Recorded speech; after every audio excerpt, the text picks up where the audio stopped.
Happy Cheese Friday, everyone. So, what do you call a sad cheese?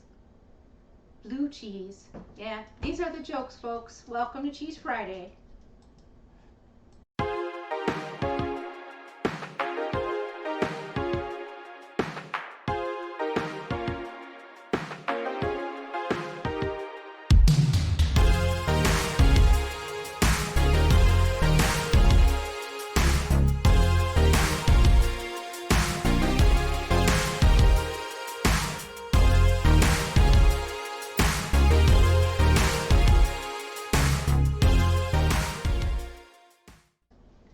Hey, good morning, everyone. So this week I thought I would do something a little different. We usually introduce a new cheese and then do like a quick little review rundown, but I'm going to the farmer's market tomorrow and I'll pick up some new and interesting cheeses there.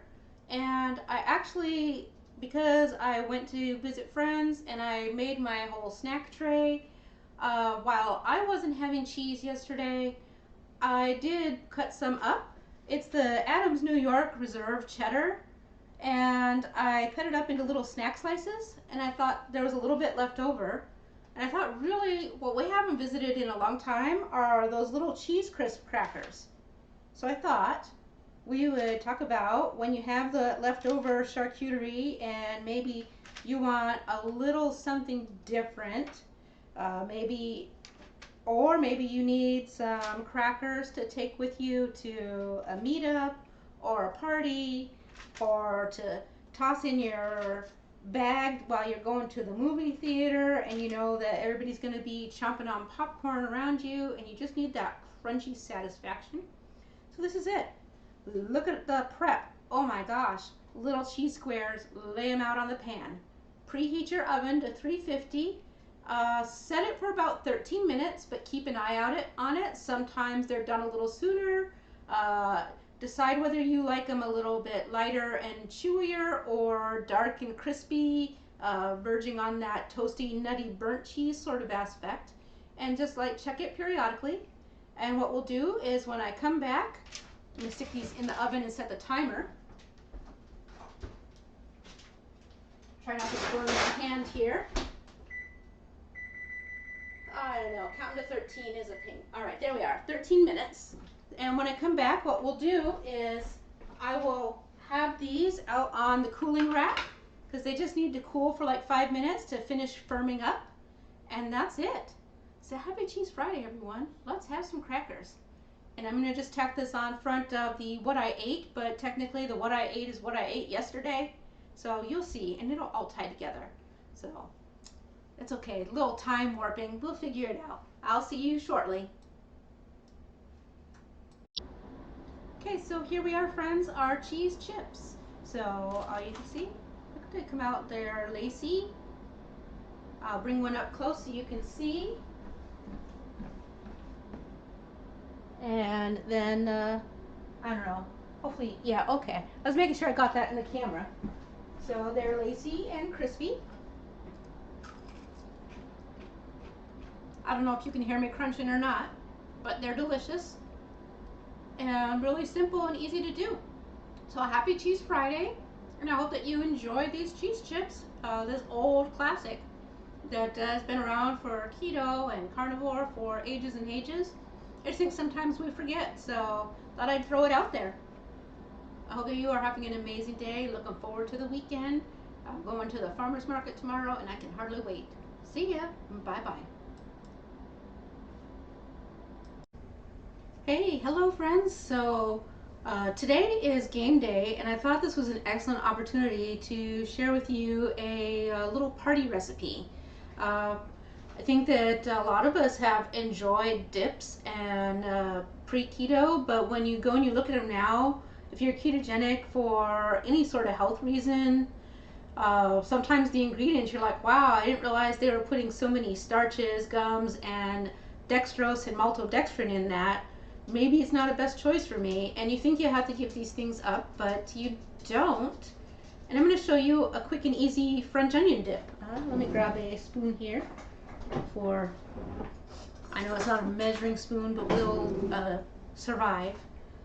and this is your French onion dip, you know, like the kind you get in the container. It tastes great with chips, but instead of chips, because I'm going to game night and healthier gamers are also a thing, I've got some celery to cut up into sticks, some cucumbers to slice up, and some multicolored bell pepper.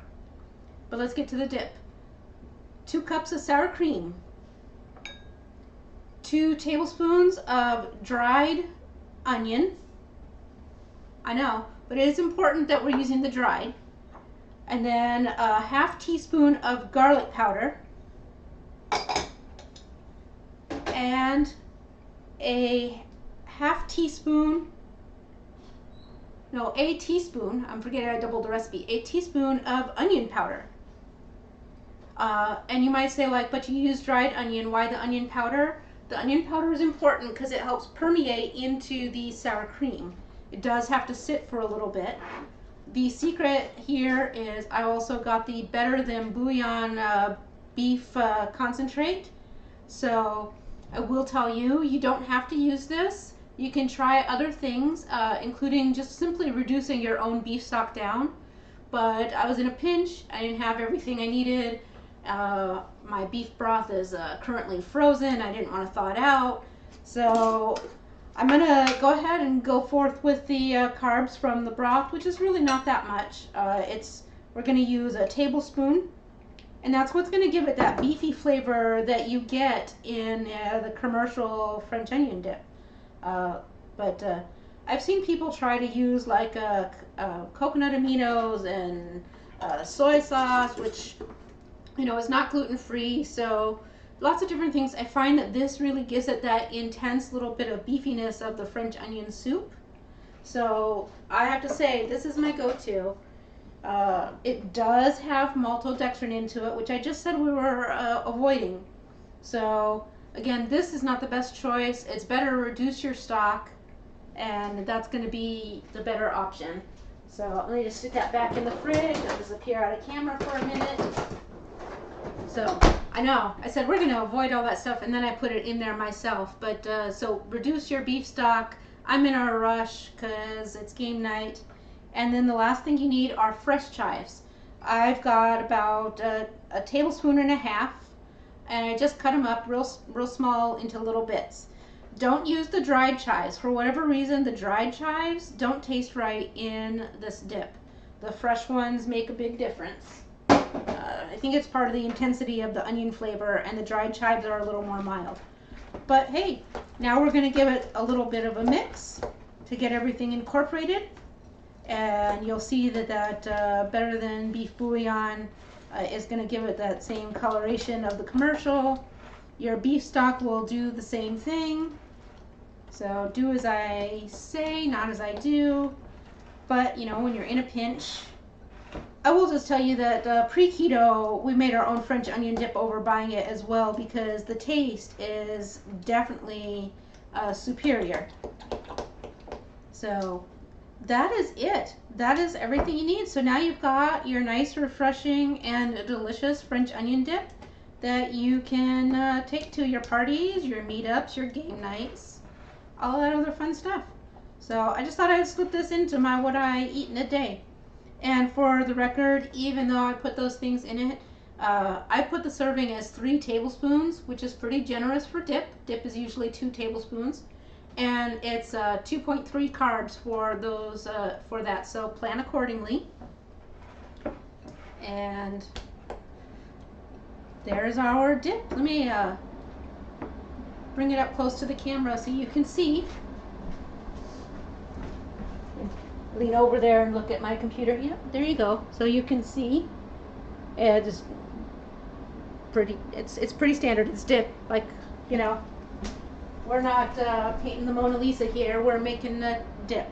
So I will tell you that if you are a person who eats keto crackers or anything like that, this will be just fine and dandy. But so that's going to be my dinner while we have our game tonight. I hope that you are having an awesome day, and I will see you tomorrow for Cheese Friday. Hey friends, so I have some my meal one. It's a couple of fried eggs with some smoked salt and some uh, air fried steak bites. It's just I've round, and I did include some of the truffle seasoning as well as some of the organic Kinder's steak butter seasoning. So that tends to caramelize quite up on there. And also, I got stuck in a work meeting, so it went like 3 minutes longer than it should have. You know, not every meal can be perfect, but it's still going to be great. So I will see you for my next meal. All right, everyone. So here is my meal number 2 for the day. I have one of those smoked chicken breast, a tablespoon of butter that is rapidly melting, just to add some additional moisture to the chicken. One of my whole egg wraps, which you can see demonstrated on last week's Sunday live stream, and a serving of whole milk cottage cheese. So really easy but very satisfying, and I hope that you like the next piece coming up.